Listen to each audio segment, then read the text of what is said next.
So hello everyone. जो आज का हमारा टॉपिक है ये है रिलेटेड टू इक्विलिब्रियम।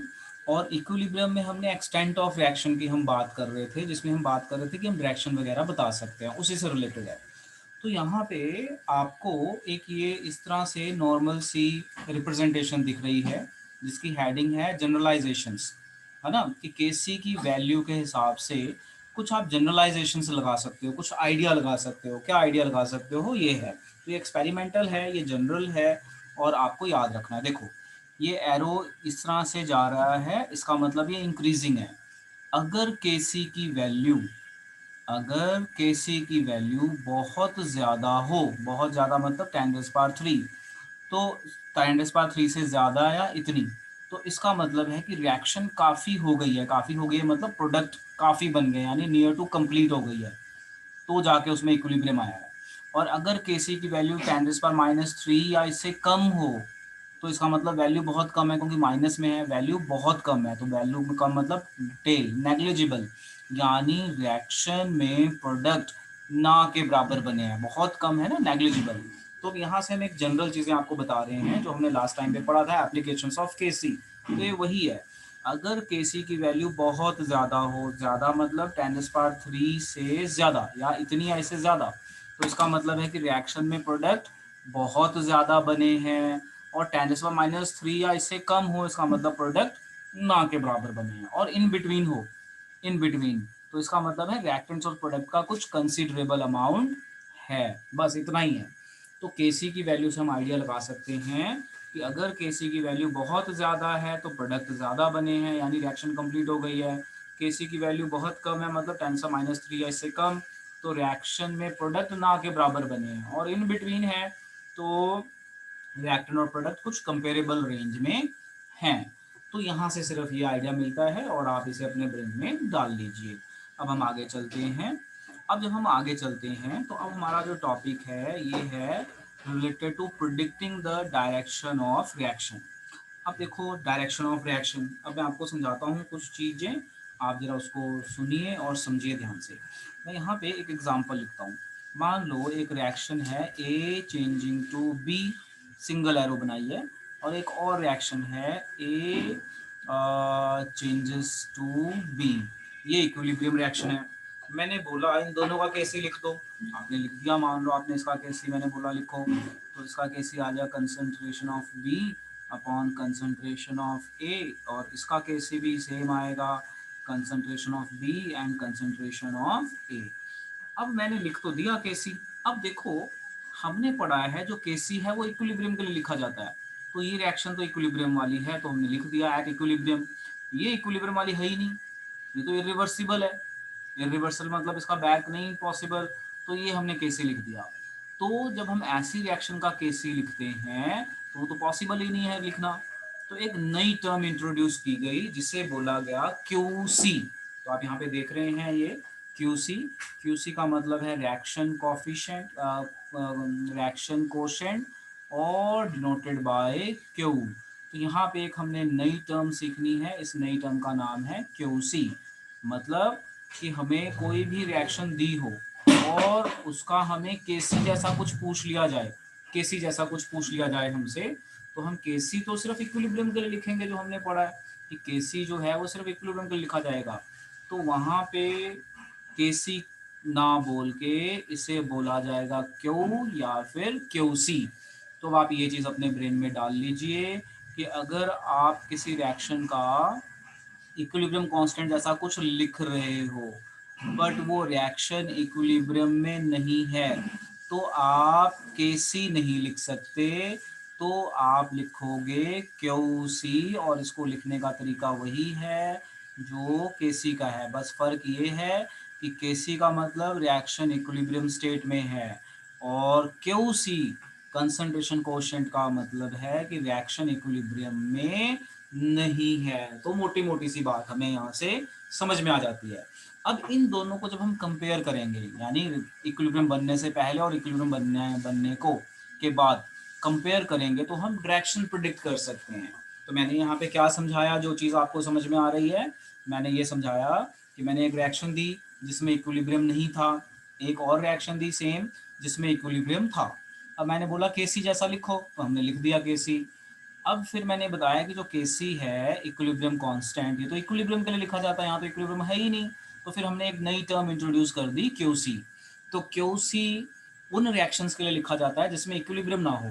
अच्छा, अगर एक बार इक्विलिब्रियम बन गया, मान लो इन दोनों रिएक्शन में इक्विलिब्रियम बन गया, ठीक है, तो एट इक्विलिब्रियम, मान लो इन दोनों में इक्विलिब्रियम बन गया, तो आपने याद रखना है at equilibrium Q C is equal to K C, क्योंकि दोनों का मेथड सेम है लिखने का।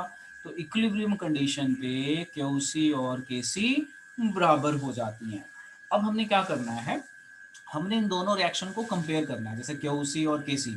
तो के सी होता है इक्विलिब्रियम, है ना, और इसका मतलब होता है इक्विलिब्रियम नहीं है। तो देखो अब समझो जरा ध्यान से कि अगर हम इनको कंपेयर करें तो हम ना डायरेक्शन प्रेडिक्ट कर सकते हैं कि रिएक्शन फॉरवर्ड साइड में ज़्यादा है या बैकवर्ड साइड में ज़्यादा है। कैसे?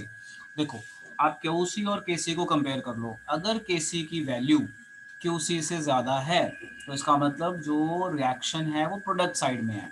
बट अगर केसी की वैल्यू कम है क्यूसी से, इसका मतलब रिएक्टेंट अपना जो रिएक्शन है वो उसमें रिएक्टेंट्स ज़्यादा है, यानी रिएक्टेंट साइड में है, बैकवर्ड। और अगर दोनों की वैल्यू सेम है तो दोनों इक्विलिब्रियम पे हैं। तो यही चीज़ यहाँ पे हमने मोटी मोटी आपको समझाई है।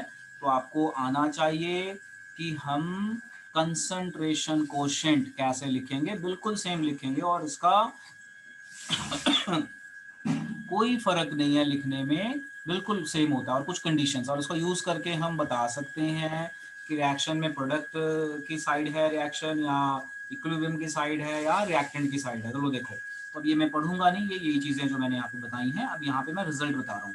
If QC is greater than KC, the reaction will proceed in reverse direction. कि अगर केसी की वैल्यू कम है, देखो ऑब्वियस सी बात है, अगर केसी की वैल्यू ज़्यादा है तो रिएक्टेंट ज़्यादा हुआ, प्रोडक्ट कम हुआ, इसका मतलब रिएक्टेंट की साइड यानी बैकवर्ड है रिएक्शन, है ना, रिवर्स डायरेक्शन बैकवर्ड। ये याद रख लेना, ये हम पूछ लेते हैं कई बार पेपर में। So keep in mind, very very important. अब आगे चलते हैं। अब अगला है हमारा if Q C is less than K C, यानी के सी ज़्यादा हुआ। तो अब देखो आइडिया लगाओ, अगर के सी की वैल्यू ज़्यादा है तो ये ज़्यादा होगा, ये कम होगा, यानी product forward, forward direction, backward direction. इस तरह से आप ध्यान रखिए। और एक थर्ड केस हम इसमें कर सकते हैं, Q C is equal to K C, यानी दोनों चीज़ें इक्विलिब्रियम में हैं। तो इस तरीके से होता है। चलो इतना नोट कर लो और हेडिंग डाल दो रिएक्शन कोशेंट, और इनको कंपेयर करके हम बता सकते हैं कि रिएक्शन रिवर्स डायरेक्शन में जाएगी, फॉरवर्ड में जाएगी, या इक्विलिब्रियम पे कब है। तो आप इसे नोट करके बेटा डन बोलिए। लो जी, अब देखो मैं आगे चलता हूँ एंड सी इट। अब जब मैं आगे चला तो जो मैंने आपको बताया अब उसको मैंने कंपैरिजन के फॉर्म में दिखा दिया, क्यूसी केसी दिखा दिया ना, कंपैरिजन के फॉर्म में दिखा दिया। देखो ये रहा क्यूसी, ये रहा केसी। तो केसी क्या होता है, इक्विलिब्रियम, और कंसंट्रेशन कभी भी लिख सकते हैं।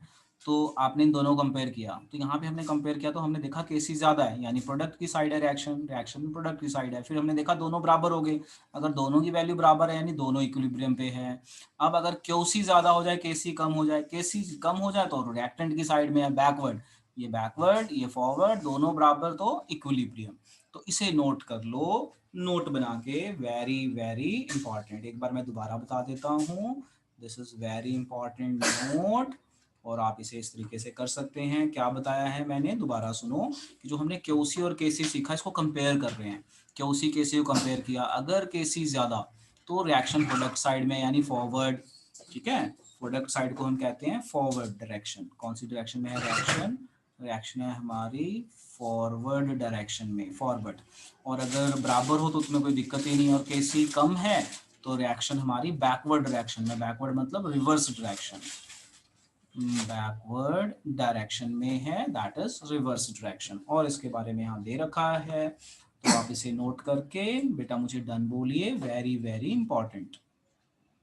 सो हमने ये टॉपिक समझ लिया, लेट्स स्टार्ट न्यू टॉपिक, और उसको पढ़ते हैं। अब देखो न्यू टॉपिक पे जाने से पहले हमारे पास कुछ न्यूमेरिकल आ जाते हैं, कुछ न्यूमेरिकल को समझते हैं और आगे चलते हैं। तो देखो न्यूमेरिकल क्या है, the value of KC for reaction, आपको एक रिएक्शन का केसी दे दिया है, और at given time composition of mixture is this this this, ये दे दिया, in which direction the reaction will proceed. ठीक है, अब जरा ध्यान से देखो कैसे पता है, कह रहा है कि रिएक्शन कौन सी डायरेक्शन में जाएगा। तो अब आप कंपेयर कर लो, अगर केसी की वैल्यू ज़्यादा आई या कम आई, उसके बेस पे कंपेयर कर लेंगे हम। तो देखो आंसर कैसे निकाला। For the reaction coefficient QC is given by, तो इस रिएक्शन को हमने उसमें कन्वर्ट कर लिया रिएक्शन कोएफिशिएंट में। तो क्यूसी क्या होता है, प्रोडक्ट डिवाइडेड बाय अपना रिएक्टेंट। तो यहाँ पे ना कुछ रिएक्शन ये लिखी हुई है हमारी रिएक्शन, देखो ये रही रिएक्शन और ये इनकी वैल्यू दी हुई है ना। इस रिएक्शन का क्यूसी लिख लिया और क्यूसी सॉल्व कर लिया। तो जब हमने सॉल्व किया तो हमारा क्यूसी की वैल्यू आई 1 और केसी की वैल्यू कितनी थी, 2 इंटू 10⁻³ है ना। तो अब बताओ कौन ज़्यादा है, क्यूसी ज़्यादा है या केसी ज़्यादा है, जरा देख के बताओ। बताओ बेटा कौन ज़्यादा है। देखो यहाँ पे बड़े आप ध्यान से देखो, ये केसी की वैल्यू है, this is your KC, and जो आपने सॉल्व किया ये क्यूसी है। तो अब अगर आप यहाँ पे कंपेयर करो अपने आंसर को, तो जब आपने क्यूसी निकाला तो क्यूसी की वैल्यू 1 आई, जो आपको केसी दिया था वो दिया था 2 इंटू 10⁻³ तो ये लेस है और ये मोर है, 1 इज ग्रेटर देन -3 ना। तो आपका ये इस तरह से बन गया सिचुएशन, क्यूसी ग्रेटर देन केसी। अब आप बता सकते हो इसको कंपेयर करके क्या बनेगा आंसर, अभी हम पीछे पढ़ के आए हैं कि अगर क्यूसी ग्रेटर देन केसी हो तो रिएक्शन जो है रिवर्स डायरेक्शन में है, बैकवर्ड। कौन सी, रिवर्स डायरेक्शन या फिर बैकवर्ड डायरेक्शन, या फिर बैकवर्ड डायरेक्शन। चलो इस न्यूमेरिकल को एक बार दोबारा समझते हैं और आप अपनी कॉपी में इसको लिखिए, बहुत इंपॉर्टेंट है, बहुत इंपॉर्टेंट। लीजिए दोबारा देखिए problem. The value of KC for reaction, ये रिएक्शन है, इसका केसी दे दिया एट गिवन टाइम, ठीक है। अच्छा, द कॉम्पोजिशन ऑफ मिक्सचर, इनकी कॉम्पोजिशन दे दी, मतलब इसकी कंसंट्रेशन, बी की सी की कंसंट्रेशन दे दी। अब क्या बोला कि in which direction the reaction will proceed, तो डायरेक्शन के लिए तो हमें क्यूसी निकालना पड़ेगा, तो हमने इस रिएक्शन का क्यूसी निकाल लिया जो वैल्यू दी थी। तो क्यूसी निकाला, क्यूसी में हमने वैल्यूज डाल दी, देखो बी इंटू सी अपॉन 2a, तो 2a 2 बार है और ये वैल्यू सेम है। तो देखो फॉर्मूला क्या अपना 3 into 10⁻⁴ 3 into 10⁻⁴ divided by 3 into 10⁻⁴ into 2, तो ये सेम सेम कट गया, कट के आंसर 1 आ गया। तो अब हमारे पास क्यूसी 1 है, केसी इतना है, हमने इसको सॉल्व कर लिया। चलो नोट करके डन बोलो, बहुत इंपॉर्टेंट क्वेश्चन है ये, बहुत इंपॉर्टेंट। हाँ जी बेटा, अब हम कर रहे हैं नेक्स्ट क्वेश्चन, वो हमें समझ में आ गया। अब देखो हमारा नेक्स्ट क्वेश्चन भी इजी है, कोई ज़्यादा मुश्किल नहीं है। देखो कैसा है, कहता है व्हाट इज केसी, केसी निकालना है फॉर फॉलोइंग इक्विलिब्रियम। ये रिएक्शन दे रखी है हमें equilibrium, when the equilibrium concentration of each substances, her substance की मोलर कंसंट्रेशन दी हुई है, SO2 O2 एंड SO3 की मोलर कंसंट्रेशंस दी हुई है। तो अब हमने क्या किया, इस इक्वेशन का केसी लिखा, केसी होता है प्रोडक्ट डिवाइडेड बाय रिएक्टेंट, और जो जो हमें वैल्यूज दी थी वो हमने डाल दी, और वैल्यूज देने के बाद हमने देखा कौन सी यूनिट कटती है, काट दी, देखो ये m है, ये m² है, m कट गया, ये डिवीजन में बच गया। तो -m या मोल पर लीटर आप इस तरह से लिख सकते हैं, ऊपर जाएगा ना मोल पर लीटर, तो या -m लिख दो, ये आपकी मर्जी, ये -m लिख के। So it was easy question, यहाँ पे सिर्फ यूनिट्स का चक्कर पड़ता है कि यूनिट्स कैसे बनेंगी। चलिए अब आप इसे नोट कर लीजिए, एक बार मैं दोबारा समझा देता हूँ, बहुत आसान क्वेश्चन है, नोट करते जाइए। क्या कह रहा है कि आपको एक इक्वेशन दे दी और कह रहा है कि इसका केसी लिखो और वैल्यूज दे दी इनकी कंसंट्रेशन, रिएक्टेंट्स और प्रोडक्ट की इक्विलिब्रियम पे कंसंट्रेशन दे दी है, इस चीज का ध्यान रखना इक्विलिब्रियम पे। तो हमने क्या लिखा, हमने केसी लिखा और प्रोडक्ट डिवाइडेड बाय रिएक्टेंट कर दिया। अब अब हमें प्रोडक्ट की जो है वैल्यू हमें दी हुई है वो हमने डाल दी, हमें रिएक्टेंट की वैल्यू दी हुई है वो भी डाल दी, और इसको सॉल्व कर लिया और यूनिट्स को देख लिया कैसे सॉल्व होंगी और यूनिट्स हमारी आ गई। तो हमारा आंसर 12.2 के करीब आता है। तो इसे नोट करके डन बोलिए बेटा। तो हमने न्यूमेरिकल समझ लिया कैसे होता है, अब हम चलते हैं अपने नेक्स्ट क्वेश्चन पे और उसको हम समझते हैं। तो मैंने यहाँ पे केसी दोबारा लिख दिया, कैसे लिखना था, बस वैल्यूज डाल दो और यूनिट्स लगा दो। अब हमारा एक बड़ा इंपॉर्टेंट टॉपिक आता है, इस टॉपिक का नाम है ली चैटलियर्स प्रिंसिपल। अब देखो ली चैटलियर्स प्रिंसिपल को समझाने से पहले एक मैं आपको एग्जांपल देता हूँ और फिर मैं ली चैटलियर्स प्रिंसिपल को समझाता हूँ। और ये बहुत इंपॉर्टेंट प्रिंसिपल है, known by the name of Le Chatelier's principle. देखो जरा ध्यान से समझना, मैं क्या करता हूँ, मैं मेरे पास मान लो 2 कंटेनर है, दिस इज कंटेनर ए और मेरे पास एक और कंटेनर है, कंटेनर बी। ठीक है, ऐसे करता हूँ, इसको मैं इरेज कर देता हूँ इस तरह से। मेरे पास दो कंटेनर हैं, कंटेनर ए, कंटेनर बी, और इन कंटेनर्स को मैंने बेस से जोड़ दिया, बेस से मैंने जोड़ दिया, और इसमें मैंने पानी डाला। मान लो ए में मैंने पानी डाला, तो मैं ए में पानी डालूंगा तो बी में भी पानी जाएगा। मान लो ये लेवल आ गया, ठीक है, ये लेवल आ गया, ये कंटेनर बी। दो कंटेनर को मैंने एक पाइप के थ्रू, ये पाइप के थ्रू होल करके ज्वाइन कर दिया। अब मैंने एक में पानी डाला तो दूसरे में ऑटोमेटिकली चल जाएगा। अब मान लेते हैं ये इक्विलिब्रियम पे है, क्या मान लेते हैं कि इसमें पानी डाल दिया तो दोनों के बीच में क्या हो गया, इक्विलिब्रियम अटेन हो गया। अब मैं यहाँ पे क्या करता हूँ, मैं थोड़ा सा पानी यहाँ पे डालता हूँ। अब आप बताओ, मैं अगर थोड़ा सा पानी यहाँ डालूंगा तो यहाँ का लेवल बढ़ेगा या दोनों का सेम बढ़ेगा? बताओ क्या होगा? दोनों का लेवल, अगर मैं यहाँ पानी डालूं तो दोनों का सेम लेवल होगा, यहाँ पे भी बढ़ जाएगा ना, बैलेंस हो जाएगा, क्योंकि बीच में मैंने पाइप से जुड़ा हुआ है। होगा कि नहीं होगा, ये बताओ, बताओ। ठीक है, तो इसका होगा आंसर सर। ये है कि अगर मैं इसमें पानी डालूंगा तो इसका लेवल भी बढ़ जाएगा। अच्छा, मान लो मैंने यहाँ से एक बाल्टी निकाल लिया उल्टा, तो यहाँ लेवल डाउन होगा, यहाँ भी डाउन हो जाएगा, मतलब वो इक्विलिब्रियम मेंटेन रखेगा। मतलब ये है कि एक बार कंटेनर को आपने इक्विलिब्रियम में कर दिया, और फिर जैसे ये आपका पानी है, एक बार आपने इक्विलिब्रियम में कर दिया, तो जो आपने एक बार ये लेवल बन गया, तो अब क्या होगा, अगर आप इसमें पानी डालोगे तो दोनों का लेवल सेम बढ़ेगा।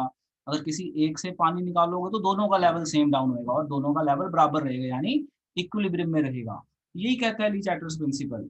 ली चार्टर्स प्रिंसिपल कहता है कि मान लो कोई सिस्टम है इक्विलिब्रियम में, एक बार कोई सिस्टम इक्विलिब्रियम में आ गया, फिर आप उसमें अगर कुछ चेंज करोगे, जैसे चेंज कैसे करोगे, यहाँ का निकाल लिया या यहाँ पे डाल दिया, या यहाँ पे डाल दिया या यहाँ से निकाल लिया, या टेम्परेचर बढ़ा लिया या कुछ और कर लिया, यानी फिर आप कुछ चेंज करोगे, तो रिएक्शन अपने आप को उस डायरेक्शन में शिफ्ट करेगी जहाँ पे ये चेंज का इफेक्ट खत्म हो जाए, यानी ये दोनों बैलेंस हो जाएंगे, अपने आप को बैलेंस करेंगे। बस यही है ली चार्टर्स प्रिंसिपल।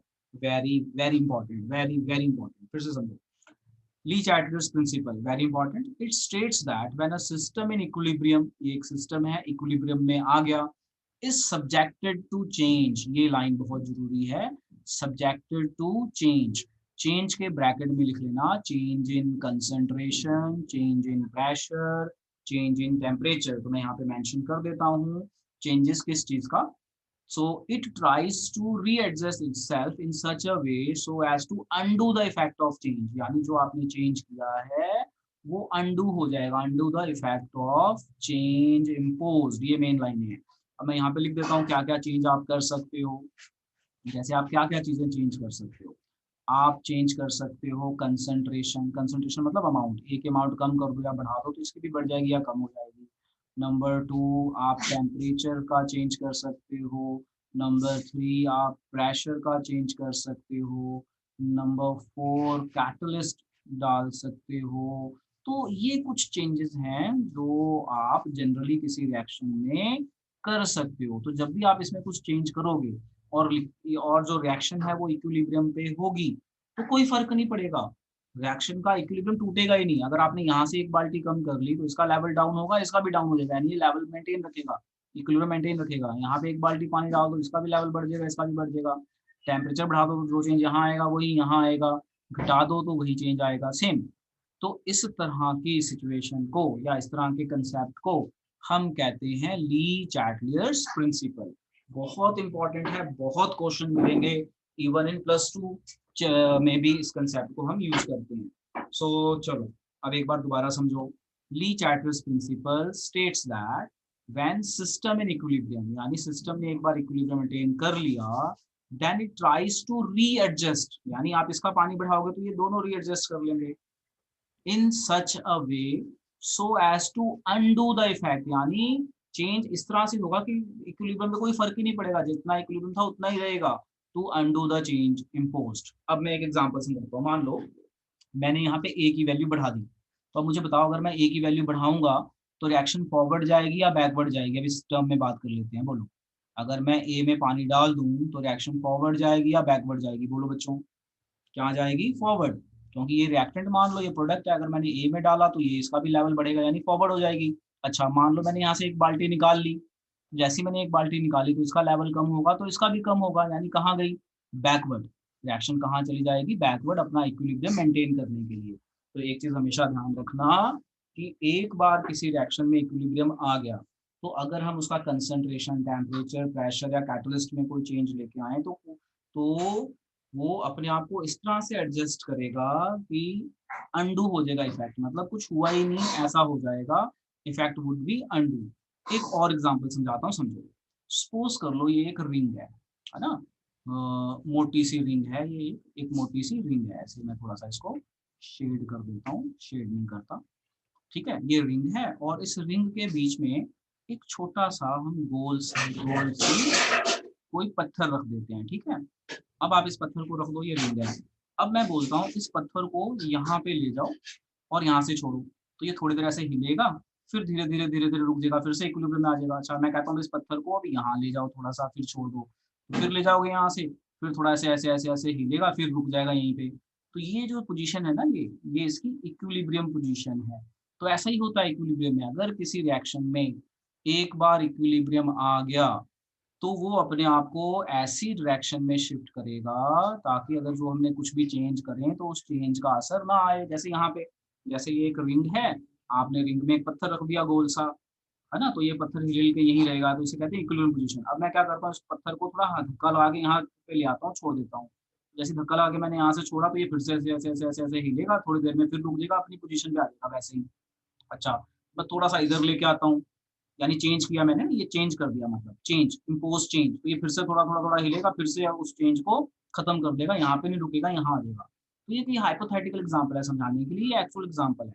तो हमेशा याद रखो कि अगर एक बार रिएक्शन में इक्विलिब्रियम आ गया, तो अगर मैं रिएक्टेंट्स बढ़ाऊंगा तो प्रोडक्ट भी बढ़ जाएंगे, रिएक्टेंट घटाऊंगा तो प्रोडक्ट भी घट जाएंगे, यानी इफेक्ट अनडू हो जाएगा और इक्विलिब्रियम में कोई फर्क नहीं पड़ेगा, वो अपना इक्विलिब्रियम हमेशा मेंटेन रखेगा। चलो फिर से डेफिनेशन पढ़ते हैं और याद करते हैं। This is our last topic.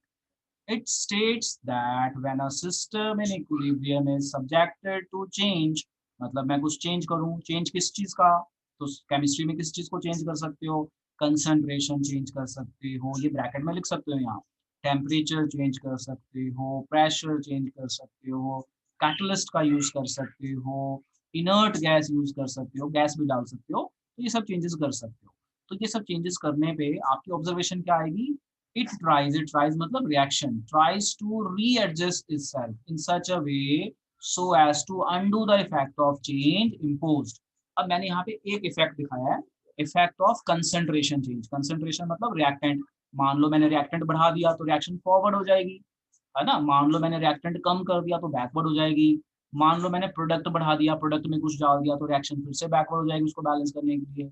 मान लो मैंने प्रोडक्ट से कुछ निकाल लिया तो रिएक्टेंट फिर से फॉरवर्ड हो जाएगी उसको बैलेंस करने के लिए। चलो आज इतना ही, अब ये सारा आप नोट कर लो, नोट करके मुझे डन बोलो और ये डेफिनेशन याद करके सुनाना है मुझे। आज इतना ही, चलो करो अभी से।